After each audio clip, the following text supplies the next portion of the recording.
All right, we're gonna do another quick unmolding.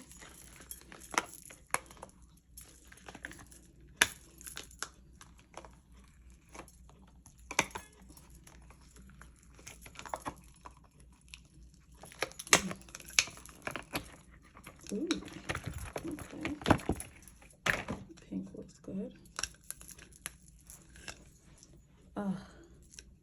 Did it go all the way through? It did. Yes, but you can't see the hole, which I actually love because I gotta find the incense stick to put in there, but it's not supposed to be obvious. Alright.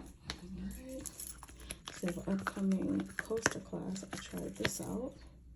Not mad at this either. And another coaster. Oh, this is pyrite. And then another coaster. It says sage in it. But yeah, here we are. 3 coasters and a incense holder / trinket dish. Thanks for watching. Subscribe to All Things Pointless. Whether you got here on purpose or by fate, thank you so much for watching this pointless unmolding.